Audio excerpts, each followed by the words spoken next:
Olá! Hoje o nosso tema é daqueles complexos, polêmicos e que pouca gente para discutir a fundo. Como a Bíblia, um dos livros mais influentes de todos os tempos, lida com a escravidão. Pois é. E a fonte que a gente analisa hoje vai direto ao ponto. Não foge dessa pergunta. A tese central é bem ousada. A de que a Bíblia não só não condena a escravidão, como na verdade a regulamenta, espelhando as estruturas de poder da sua época. Então, o que vamos fazer aqui é seguir o raciocínio dessa fonte, passo a passo. Vamos olhar os argumentos, os exemplos citados e as evidências históricas que ela apresenta, tudo de uma forma bem neutra. Vamos começar essa jornada?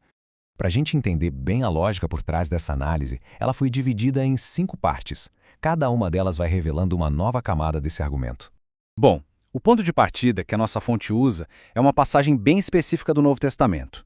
Segundo a análise, ela é tipo a pedra fundamental de toda a argumentação que vem a seguir.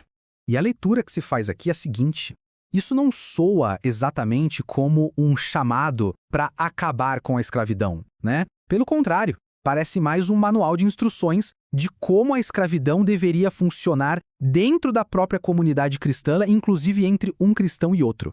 Agora, a análise vai mais fundo. Pega um caso bem específico do Novo Testamento, que é assim, o coração do argumento. A história de um escravo fugitivo chamado Onésimo. E é aqui que a história de Onésimo vira um ponto crucial. De acordo com a fonte, o que importa mesmo, o que está no centro do debate, é o que acontece depois da conversão dele. A fonte resume a trajetória do Onésimo em 3 atos, basicamente.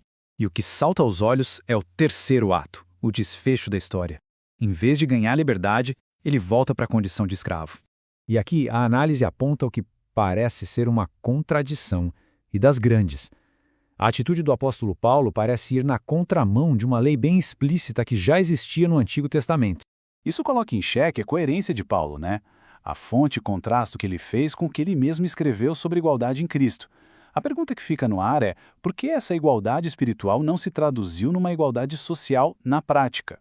E segundo a análise, esse padrão não é uma invenção do Novo Testamento, não. A fonte nos leva numa viagem no tempo, séculos para trás, lá no Antigo Testamento, para buscar as raízes dessa abordagem. A história de Agar é apresentada como o grande exemplo, o caso fundador de como a própria intervenção divina, segundo essa leitura, teria reforçado a instituição da escravidão. Para a fonte que estamos analisando, essa ordem divina é a prova definitiva. Pensa bem, em vez de libertar a pessoa oprimida, a ordem é para que ela volte e se submeta. A intervenção divina aqui parece pender para o lado do Senhor e não da escrava. Então, o ponto central da crítica aqui é este. A resposta divina nessa situação, em vez de questionar a moralidade de uma pessoa ser dona de outra, parece que legitima, que dá um aval a essa prática. A partir daqui, a análise começa a tecer uma conexão direta, uma ponte entre essas duas histórias, mesmo separadas por séculos, para argumentar que existe um padrão bem consistente na abordagem bíblica. Olha, essa comparação resume o núcleo do argumento da fonte. Apesar de todo o tempo que passou, dos contextos diferentes, o resultado prático, tanto no Antigo quanto no Novo Testamento, é o mesmo.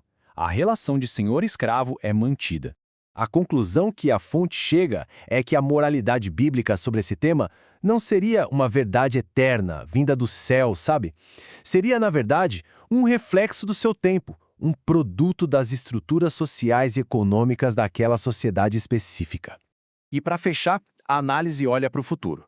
Qual foi o legado histórico dessa abordagem? Que consequências práticas essas passagens tiveram ao longo dos séculos? O argumento aqui é pesado. A fonte defende que a justificativa da escravidão por séculos não foi um erro de interpretação ou um desvio do texto. Foi, na verdade, a aplicação direta e bem lógica dos princípios encontrados nesses textos sagrados. Em outras palavras, a análise conclui que esses exemplos bíblicos não foram só historinhas antigas. Eles tiveram um impacto real e um impacto devastador na história, moldando a posição de inúmeros cristãos em relação à escravidão. No fim, a análise nos deixa com uma pergunta que continua muito viva até hoje. Como é que a gente deve ler textos tão antigos que refletem valores tão distantes dos nossos? E o que fazer quando esses mesmos textos são considerados sagrados? É uma reflexão e tanto.